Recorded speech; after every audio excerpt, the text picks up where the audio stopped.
विद्यार्थी मित्रांनो, तुम्हा सर्वांना ठाऊक आहे की 1 जुलै ते 14 ऑगस्ट या दरम्यान शासनाने ब्रिज कोर्स, ज्याला आपण सेतू अभ्यासक्रम म्हणतोय, हा ठरवलेला आहे.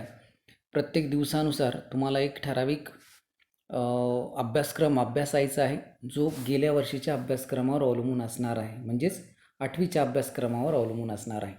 आपण या व्हिडिओच्या माध्यमातून गणित 1 शी संबंधित असणारे ज्या संकल्पना या सेतू अभ्यासक्रमामध्ये ठेवण्यात आलेल्या आहेत त्या आपण या ठिकाणी अभ्यासणार आहोत.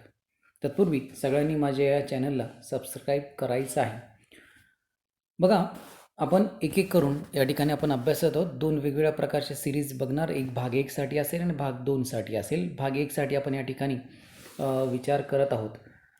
विद्यार्थी मित्रांनो, तुम्ही गेल्या वर्षी गणिताचं एक पुस्तक अभ्यासलं आहे, तुम्हाला सर्वांना माहिती आहे. परंतु 9वीमध्ये तुम्ही ज्यावेळेस पुस्तकं खरेदी केली तेव्हा तुम्हाला असं जाणवलं असेल की या ठिकाणी 2 वेगवेगळी पुस्तकं आहे, गणित 1 आणि गणित 2. तर गणित 1 शी संबंधित आपल्याला जो अभ्यासक्रम या ठिकाणी उजळणीच्या स्वरूपामध्ये ठेवलेला आहे, त्यात सगळ्यात पहिले संख्याशी संबंधित संख्याच्या जगात अशा प्रकारचं एक प्रकरण दिलेलं, त्या प्रकरणाला आपण आता या ठिकाणी सुरुवात करत आहोत. ठीक आहे. संख्यांबद्दल आपल्याला काय काय अभ्यास करायचा आहे, समसंख्या कोणत्या, विषम संख्या, मूळ संख्या आणि विभाजक आपल्याला ओळखता येणं गरजेचं आहे. नाव समसंख्या, ज्याला आपण इंग्लिशमध्ये इवन नंबर्स म्हणतो आहे, ते आपल्याला समजून घ्यायचे आहे. सेमी आणि नॉन सेमी या दोन्ही विद्यार्थ्यांना हे उपयुक्त असेल, त्यामुळं फक्त लिहिलेलं मराठीमध्ये आहे, त्याला कन्वर्ट तुम्ही इंग्रजीमध्ये ग्राह्य धरायचं आहे सेमीच्या विद्यार्थ्यांनी. समसंख्या कशाला म्हणणार की ज्या संख्या 2ने भागल्यास बाकी ही किती उरली पाहिजे, 0 उरली पाहिजे, त्याला आपण साधारणतः समसंख्या म्हणतो. उदाहरणामध्ये 2, 4, 6, 8, 10, 12 या पद्धतीने, किंवा आपण थोडक्यात असंही म्हणतो की ज्या संख्येच्या एकक स्थानी 0, 2, 4, 6, 8 अशा संख्या असतात त्यांना आपण समसंख्या किंवा इवन नंबर्स म्हणणार आहोत. ठीक आहे. त्यानंतर याच्या विरुद्ध यांना सोडून कोण शिल्लक राहणार आहे, विषमसंख्या, ज्यांना 2ने भाग दिला की बाकी किती उरणार आहे, 1 उरणार आहे, अशा संख्यांना आपण विषमसंख्या म्हणतो. उदाहरणार्थ 1, 3, 5 यानंतर असू शकते 7, त्यानंतर असणार आहे 9 नंतर 11, 13 आणि या पद्धतीने आपण पुढे प्रोसीड करू शकतो. ठीक आहे. थोडक्यात आपण असंही म्हटलं तरी चालेल की ज्या संख्येच्या एकक ठिकाणी 1, 3, 5, 7 आणि 9 अशा संख्या असतील त्याला आपण विषमसंख्या म्हणणार आहोत. या पुढची संकल्पना आपल्याला समजावून घ्यायची आहे, ती आहे विभाज्य. विद्यार्थी मित्रांनो, ज्यावेळेस आपण भागाकार करतो आहे, जसं या ठिकाणी एक भागाकार दिलेला आहे. कोणता भागाकार आहे बघा, 12 याला आपण भाग देणार आहोत 4ने, तर उत्तर येतं आहे 3, 4 त्रिक 12. ठीक आहे. म्हणजेच या ठिकाणी आपल्याला असं लक्षात येतं की जेव्हा भागाकारात बाकी 0 उरते तेव्हा भाज्याला विभाज्य म्हणतात. लक्षात आलं. या ठिकाणी 12/3 केले आपण, उत्तर किती, 12/4 केले, उत्तर आले 3, बाकी 0 येते आहे आणि म्हणून 12 ही विभाज्य आहे. 12 ही काय असणार आहे, विभाज्य. ठीक आहे. त्यानंतर विभाजक, जेव्हा भागाकारात बाकी 0 उरते तेव्हा भाजकाला आपण विभाजक म्हणतो. कशाने भाग दिलता आपण या ठिकाणी, आता आपण भाग दिला होता 4ने, आणि म्हणून 4 या संख्येला 12 या संख्येचा विभाजक आपण म्हणणार आहोत. काय म्हणणार आपण याला, विभाजक म्हणणार आहोत. ठीक. त्यानंतर आपल्याला मूळ संख्या अभ्यासायच्या आहेत. मूळ संख्या म्हणजे तुम्हाला माहिती आहे की अशी संख्या की ज्या संख्येला स्वतःने किंवा 1ने भाग जातो. ज्या संख्येचे 1 व ती स्वतः संख्या ही विभाजक असणार आहे. कोण विभाजक असतील याचे, 1 आणि स्वतः, म्हणजे 1ने आणि स्वतःनेच भाग जाते अशांना आपण मूळ संख्या म्हणतो. बरेच उदाहरणं आपण या अगोदर देखील अभ्यासलेली, त्यातली ठराविक 2, 3, 5, 7, 9, न घेता 9ला आपण विचारात जर घेतलं तर 9ला कितीने भाग जाणार आहे? 3ने. त्यामुळं ही 3 संख्या 1 आणि 9पेक्षा वेगळी आहे आणि म्हणून ही मूळ संख्या असणार नाही. तर 9च्या नंतर असणार आहे 11, 11 नंतर येणार आहे 13, 13 नंतर येऊ शकेल 15 येणार नाही विद्यार्थी मित्रांनो. नंतर कोणती येणार आहे? 17, 17 नंतर येणार आहे 19 आणि या पद्धतीने. ठीक आहे. संयुक्त संख्या, ज्या संख्येचे 2पेक्षा जास्त विभाजक असतात या संख्यांना संयुक्त संख्या म्हणतात. 2पेक्षा जास्त विभाजक असले पाहिजे. बघा, म्हणजे थोडक्यात काय, मूळ संख्या सोडून जी शिल्लक राहणाऱ्या संख्या त्याला आपण संयुक्त संख्या म्हणणार आहोत. 4, 4ला आपण 1ने भाग देऊ शकतो, 2ने भाग देऊ शकतो, स्वतः 4ने देखील भाग जाऊ शकतो. बरोबर. 6, आपण 6चा जर विचार केला तर 6ला कशा कशाने भाग जाईल? 1ने जाईल, 2ने जाईल, 3ने जाईल, स्वतः 6ने जाईल. म्हणजे एवढे त्याचे विभाजक आहेत आणि म्हणून ह्या सगळे उदाहरणं आहेत कशाची? संयुक्त संख्येची उदाहरणं आहे. एक ही संख्या मूळ ही संख्या नाही आणि संयुक्त देखील नाही. सगळ्यांनी नेहमी लक्षात ठेवायचं आहे. एक ही मूळ नाही आणि संयुक्त देखील नाही. 2 ही एकमेव अशी संख्या, अशी समसंख्या आहे की जी मूळ संख्या आहे. दोन्ही कशी असणार आहे? एकमेव आहे, जी मूळ असून सम देखील आहे. ठीक आहे. आपण आता यावरती काही छोटासा स्वाध्याय दिलेला आहे, तो तुम्ही सगळ्यांनी सोडवायचा आहे. 1 ते 25च्या दरम्यानच्या समसंख्या तुम्हाला लिहायच्या. फार सोपं उदाहरण असेल. सुरुवात कुठून करणार आपण? 2, 4, 6, 8 या पद्धतीने तुम्ही 25पर्यंत लिहायची आहेत. लिहू शकाल की नाही? तर याच्यासाठी एक वही करायची आणि ती तुम्ही लिहिणार आहात. 25 ते 50 या दरम्यान सर्व विषम संख्या लिहायच्या आहेत. विषम संख्या 1, 3, 5, 7, 9 आणि या पद्धतीने आपण आपल्याला 25 ते 50 या दरम्यानच्या सगळ्या विषम संख्या घ्यायच्या. म्हणजे सुरुवात ही 25नं होईल. रेंज लक्षात घ्या, 25 ते 50. त्यानंतर 27, त्यानंतर येणार आहे 29 आणि या पद्धतीने आपण पुढे जाणार आहोत. समसंख्या पण आहे आणि मूळ पण आहे. अशी कोणती संख्या आहे जी सम आणि मूळ आहे? ती कोणती असणार आहे? फक्त 2. आपण आत्ताच बघितलं. आता 1 ते 100च्या दरम्यानच्या सगळ्या मूळ संख्या ह्या तुम्ही लिहून काढायच्या. मी फक्त एवढं सांगतो, 1 ते 100च्या दरम्यान एकूण 25 मूळ संख्या असणार आहेत. किती मूळ संख्या असणार आहे? 25. त्या तुम्ही लिहून काढायच्या आहेत. विद्यार्थी मित्रांनो, यानंतर आपण दिवस दुसरा याकडे जात आहोत.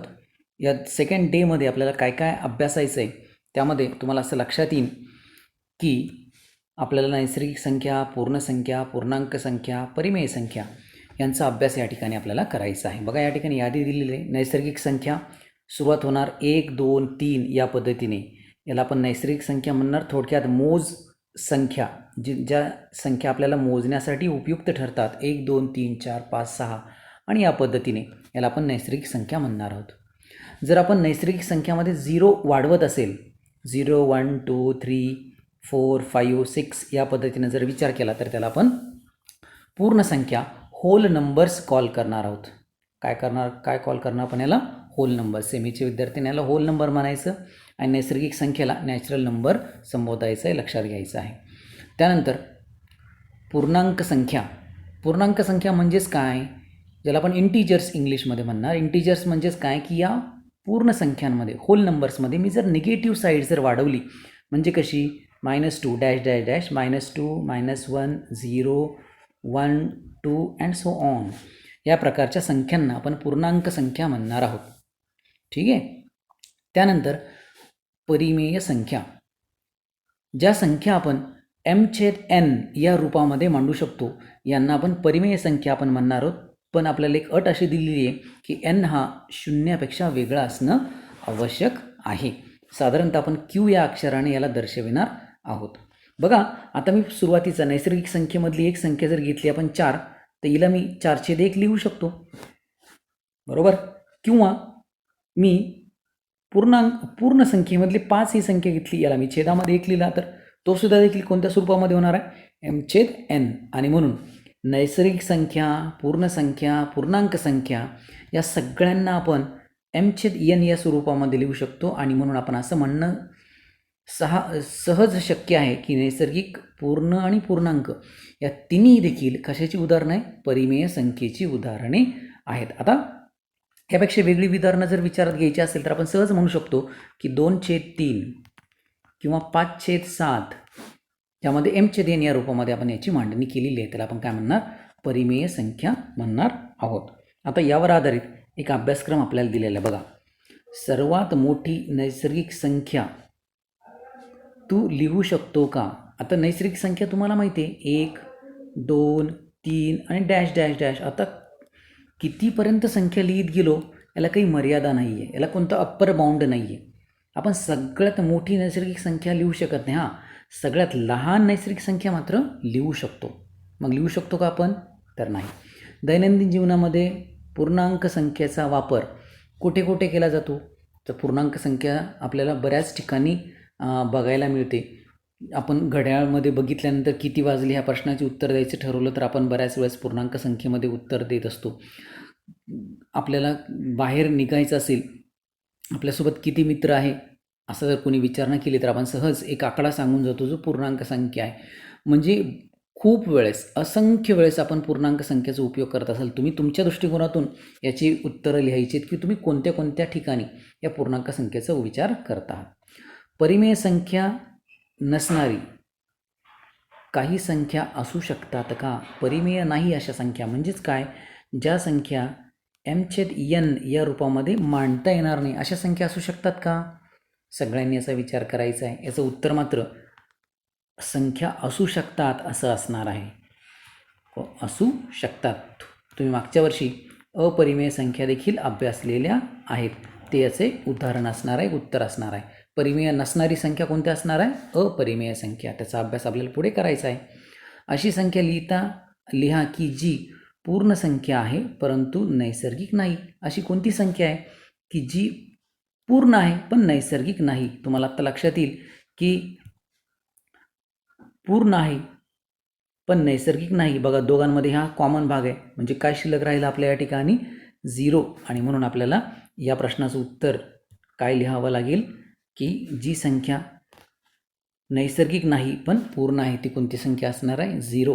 अशी एक संख्या आहे की जी नैसर्गिक आहे पण पूर्ण आहे, नैसर्गिक आहे, पूर्ण आहे आणि पूर्णांकही आहे.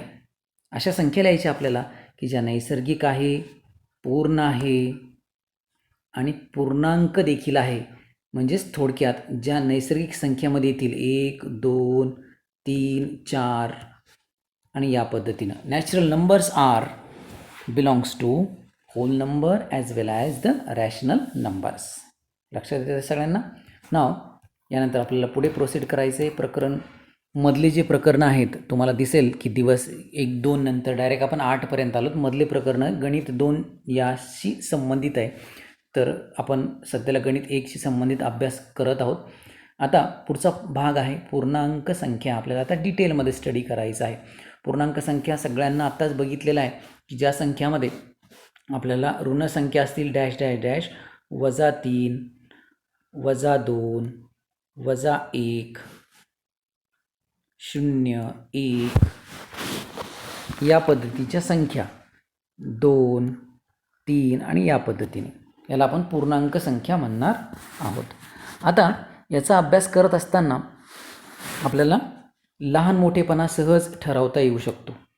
जर एखादी संख्या ऋण असेल तर ती धनपेक्षा नेहमी ही मोठी लहान असणार आहे. भाग लक्षात घ्यायचा आहे. 14 आणि 5 यामध्ये 14 ही मोठी संख्या आहे त्यामुळे आपण या चिन्हाच्या रूपात दाखवलं.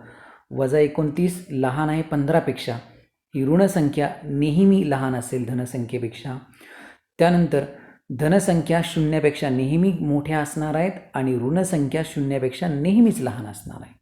हे तिन्ही भाग आपण या ठिकाणी या उदाहरणाद्वारे समजावून घेऊ शकतो. आता बघा, आपण लहान मोठेपणा या ठिकाणी ठरवू शकतो सहज. बघा, 3 आणि -3 कोणती मोठी असणार आहे? यामधली मोठी संख्या कोणती असणार आहे? यामधली मोठी संख्या असणार आहे -3 ही मोठी संख्या असणार आहे. बरोबर. 4 आणि 7 मध्ये कोणतं चिन्ह वापरू शकतो आपण? 7 हा मोठा आहे 4पेक्षा म्हणून 7कडे आपण तो कोन करायचा आहे.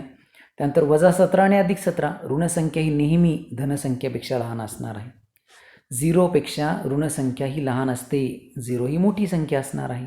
या पद्धतीने आपण चिन्हाचा उपयोग करायचा आहे.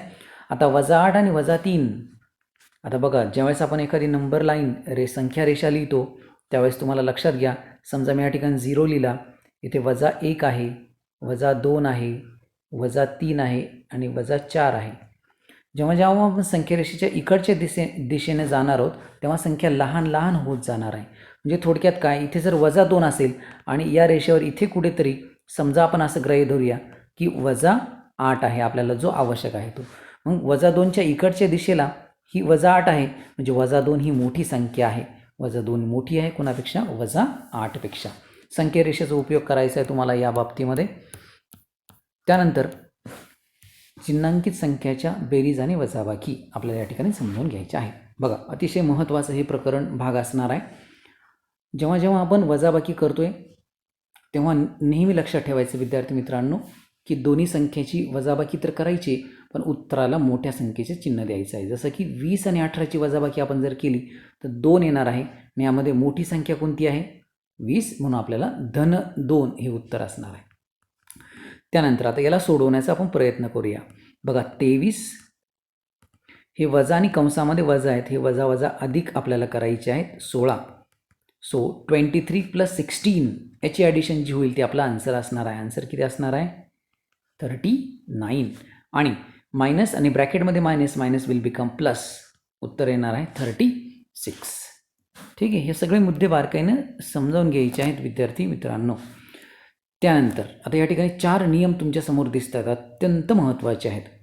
ज्यावेळेस आपण बेरीज करतो त्यामध्ये एक संख्या धन असेल, एक संख्या ऋण असेल तर आपल्यासाठी बेरीज फार सोपी जाणार आहे. दोघांची बेरीज करायची आणि बेरजेला धनचिन्ह द्यायचं. 24 + 16 = 40 + 40. आता दुसऱ्या केसमध्ये आपण येऊया. आता इथं 2 संख्या आहेत पण एक धन आहे एक ऋण आहे. एक धन आणि एक ऋण असं जर प्रसंग आपल्या समोर असेल तर दोघांची वजाबाकी करायची, वजाबाकीला मोठ्या संख्येचे चिन्ह लावायचं आहे. जसं की 24 आणि 8, 24 आणि 8चा फरक, 24 आणि 16चा फरक 8 येतो आहे, पण मोठी संख्या ही 24 आहे, त्यामुळे याचं उत्तर धन दाखवण्यात आलेलं आहे.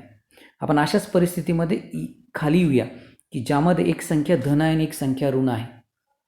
-24 -24 + 16 आपल्यासमोर ही सिच्युएशन आहे आणि म्हणून या परिस्थितीमध्ये आपल्याला दोघांचा डिफरन्स घ्यायचा. डिफरन्स 8चा आहे, पण इथे मात्र मोठी संख्या 24 आहे आणि त्याचा सिम्बॉल मायनस आहे, त्यामुळे -8 हे आन्सर येणार आहे. हे दोन्ही साईडचे एक्झाम्पल्स अत्यंत महत्त्वाचे, एक धन आणि एक ऋण. आता आणि हे 2 सारखे होते, ज्यामध्ये दोन्ही चिन्ह सारखी होती, वरती ++ होते, आता दोन्ही मायनस आहेत. ज्यावेळेस दोन्ही संख्या मायनस येतील त्यावेळेस आपल्याला त्या दोघांची ॲडिशनच करायची आहे आणि मायनस सिम्बॉल आपल्याला उत्तराला द्यायचा आहे. लक्षात येत आहे? चला तर मग आता आपण पुढे प्रोसीड करूया. आपल्याला ही काही उदाहरणं सोडवण्यासाठी दिलेली अतिशय सोपी आहेत, जी आपण सोडवू शकतो सहज. बघा तर नंबर 1चं उदाहरण आपल्याला दिलेलं आहे. 17 - 12, दोघांचा फरक घ्यायचा, मोठ्या संख्येचिन्ह उत्तराला लावायचं. 17मधून 12 जर गेले तर शिल्लक राहणार आहे 5. त्यानंतर नंबर 2 12 - ब्रॅकेटमध्ये आहे -17. आपण आत्ताच बघितलेल्या उदाहरणाप्रमाणे हे 12 आणि मायनस बिकम +17 आणि आता आपण याची बेरीज सहज करू शकतो. बेरीज किती असणार आहे, 29. त्यानंतर 3rd एक्झाम्पल आपण या ठिकाणी बघूया. 3ऱ्या एक्झाम्पलमध्ये देखील अगदी याच पद्धतीने आहे. हे दोन्ही वजा वजा अधिक होतील, म्हणजे 17 आणि 12ची बेरीज ही 29 व्हायला पाहिजे. त्यानंतर आपण 4thकडे जाऊया. 4th आहे 12 - 17. 12मधून जर 17 वजा केली तर आता बघा या ठिकाणी वजाबाकी करायची, एक संख्या प्लस आहे एक संख्या मायनस आहे. डिफरन्स हा 5चा येतो, पण इथं मोठी संख्या ही 17 आहे, त्यामुळे आन्सर आपलं येणार आहे -5. याच पद्धतीनं पुढच्या 2 एक्झाम्पलला तुम्हाला सोडवून बघायचं आहे, तुम्हाला ते सहज सुटेल. ठीक आहे. आता यानंतर आपण पुढच्या दिवसाकडे जाऊया. या दिवसामध्ये आपल्याला परिमेय संख्या, पुढच्या संख्या प्रकाराकडे जायचं आहे, ज्या संख्या साधारणपणे अंश आणि छेदाच्या रूपात m/n, m/n या रूपामध्ये आपण लिहू शकतो. ते आपण या अगोदर अभ्यासलेलं आहे. याचा लहान मोठेपणा आपल्याला ठरवायचा आहे. ठीक आहे. आता 2 संख्या आपल्यासमोर दिलेल्या आहेत. 2 आणि 2/3 2/3 आणि 3/2 या दोघांमध्ये लहान मोठेपणा ठरवायचा असेल तर सगळ्यात पहिले आपल्याला दोघांचा छेद हा सारखा करावा लागेल. आता छेद सारखा करण्यासाठी आपण इथे खाली बघूया की आपल्याला 2ला आणि 3ला या छेदांना सारखं बनवायचं आहे. म्हणून आपण या दोघांचा जो काही गुणाकार असणार आहे थोडक्यात आपण त्याला LCM म्हणतो. 2 आणि 3 या दोघांचा गुणाकार जो आहे तो 6 हा बनवायचा आहे दोघांच्या छेदाला. आता 2ला जर 6 बनवायचं असेल आपल्याला तर 2ला 3ने गुणाकार करावा लागेल आणि 3ला 2ने गुणाकार करावा लागेल आणि तोच अंशामध्ये आपण केला. म्हणजेच काय आहे बघा 3 गुणिले 3 9 आणि 2 गुणिले 3 झाले 6 आणि इकडे 2 गुणिले 2 4 आणि 3 गुणिले 2 6. आणि आता बघूया आपण जे तयार होणारे नंबर्स आहेत 9/6 9/6 आणि 4/6. ज्यावेळेस छेद सारखा होतो त्यावेळेस ज्याचा अंश मोठा असेल ती संख्या ती परिमेय संख्या मोठी असणार आहे. म्हणजे 9/6 इज ग्रेटर दॅन 4/6 आणि म्हणून 9/6 म्हणजेच कोण असणार आहे 3/2 इज ग्रेटर दॅन दुसरा नंबर 2/3. ठीक आहे. यामध्ये आपल्याला काही नियमांचा विचार या ठिकाणी करायचा आहे. बघूया. नियमांचा विचार करत असताना ऋणसंख्या नेहमी धनसंख्येपेक्षा लहान असते हे आपण अगोदरच बघितलं. 2 ऋणसंख्येची तुलना करण्यासाठी ऋणचिन्ह विचारात न घेता संख्येची तुलना करा. त्यांची तुलना करताना A व B अशी तुलना करा. जर आपल्याला असं आढळलं चिन्ह न विचारात घेता की A हा मोठा आहे B पेक्षा आणि आपण जर त्यांना चिन्ह लावली तर -A चिन्ह रिव्हर्स करायचं आहे. ग्रेटर दॅन ऐवजी लहान आहे लेस दॅन अशा पद्धतीनं उपयोग करायचा आहे. आता या ठिकाणी लहान मोठेपणा ठरवण्यासाठी आपण हे एक्झाम्पल बघूया. 3/2 आणि -4/5 -3/5 आणि -4/5. प्रथम फर्स्ट आपण एक दोघांनाही पॉझिटिव्ह आहे असा विचार करूया. पॉझिटिव्ह आहे असा विचार करून दोघांचा छेद मला सारखा करायचा आहे. म्हणजे मला 5 गुणिले 2 10 यांचा छेद बनवायचा आहे. आता याचा छेद 10 बनवण्यासाठी आपल्याला 2ला 5ने गुणाकार करावा लागेल. तेवढ्यानंच आपल्याला अंशानं गुणाकार करावा लागेल. म्हणजेच 5 3 15 आणि 2 5 10. अगदी सेम या पद्धतीनं दुसऱ्या रेशोला 4/5 याचा छेद आपल्याला 10 बनवायचा असेल तर याला 2ने गुणाकार करावा लागेल. 5 दुने 10 अंशाला 2ने गुणाकार करावा लागेल. 4 दुने 8. आता आपण बघूया की 15/10 आणि 8/10 यामध्ये जो न्यूमरेटर ग्रेटर आहे तो फ्रॅक्शन हा ग्रेटर असणार आणि म्हणून 15/10 इज ग्रेटर दॅन 8/10 आणि म्हणून 15/10 is nothing but 3/2. 3/2 is greater than 4/5.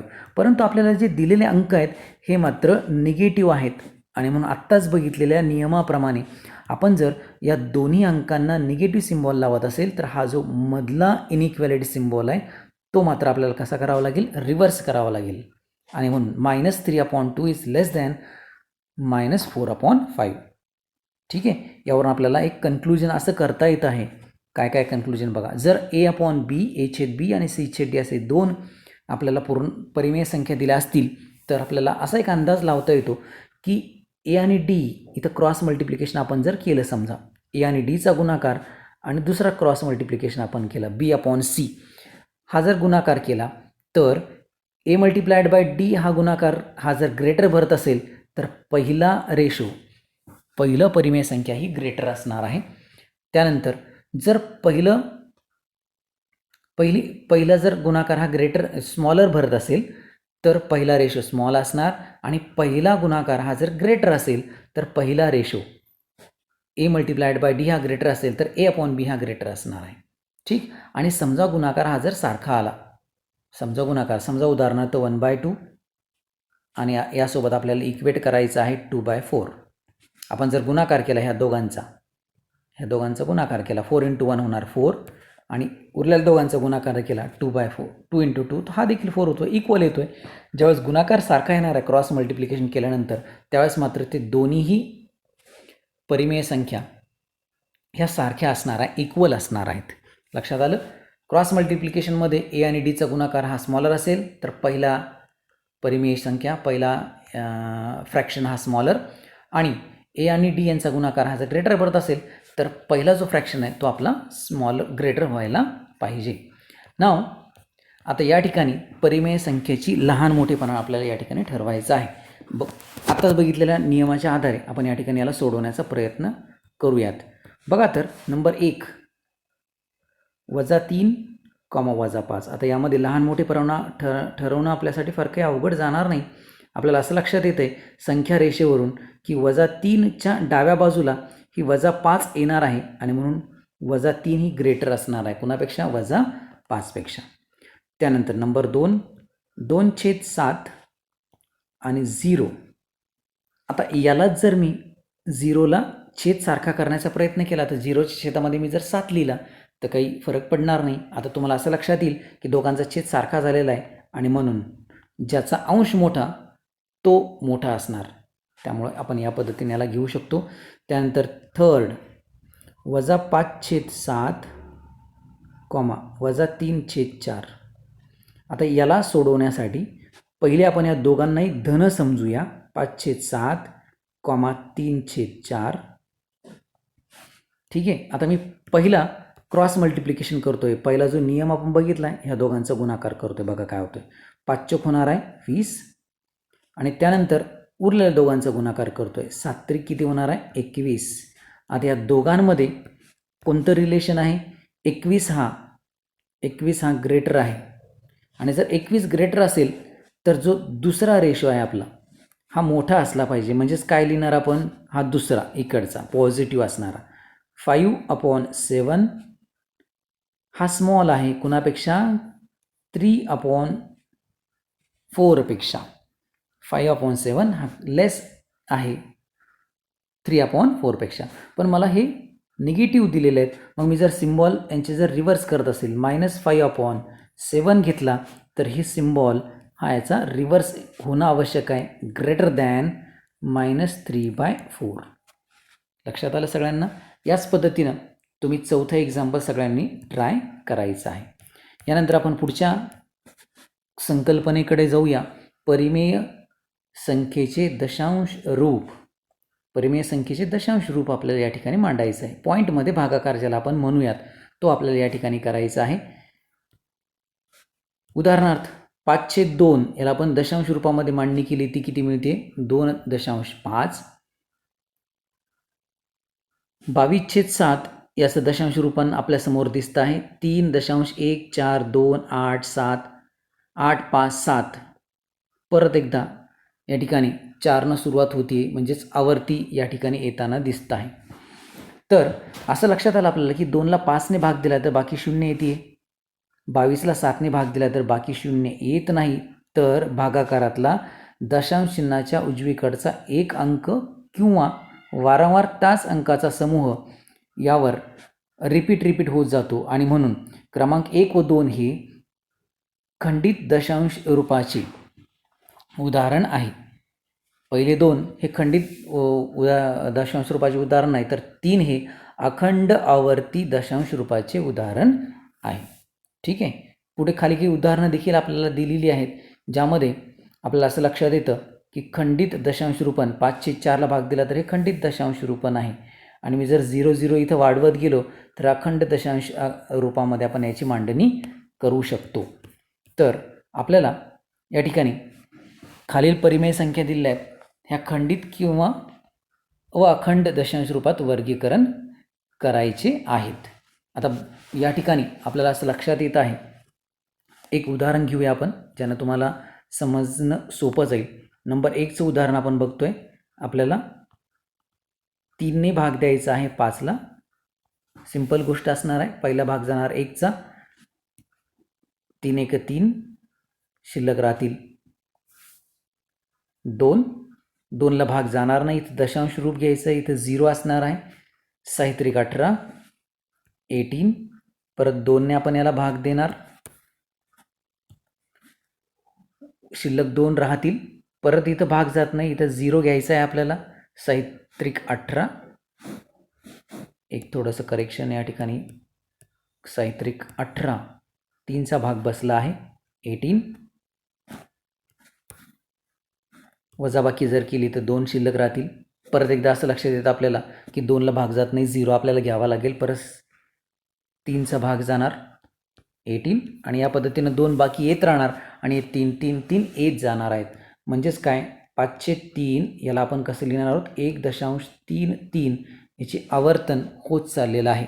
म्हणजेच खंडित व अखंड, आता याला खंडित स्वरूपामध्ये आपल्याला लिहिता येणार आहे, तर अखंड आवर्ती दशांश रूपामध्ये आपण याची मांडणी केलेली आहे. याच पद्धतीनं हे 2 3 4 या सगळ्यांचा प्रयत्न तुम्ही करायचा आहे. जर अडचणी असेल तर ते मला पर्सनली शेअर करायचं आहे. यानंतर या व्हिडिओमध्ये आपण सगळ्यात शेवटची संकल्पना समजावून घेणार आहेत, तो म्हणजे आहे अपरिमेय संख्या. आपण संख्येबद्दलचा अभ्यास या ठिकाणी करत चाललो आहे. तर या सेक्शनमध्ये एक भाग शिल्लक राहतो आहे, तो म्हणजेच कोणता आहे, अपरिमेय संख्या. आपण आतापर्यंत वेगवेगळ्या प्रकारच्या संख्या अभ्यासल्यात. अगदी सुरुवातीला तुम्हाला आठवेल नैसर्गिक संख्या, त्यामध्ये 0 वाढवला तर पूर्ण संख्या, त्यामध्ये ऋण संख्या वाढवलं तर पूर्णांक संख्या, यांच्या छेदामधल्या संख्या घेतल्या तर त्या परिमेय संख्या असणार आहे. आणि यांच्या व्यतिरिक्त अशा संख्या आहेत की ज्यांना आपण अपरिमेय संख्या म्हणतो, ज्याला आपण m/n या रूपामध्ये मांडू शकत नाही.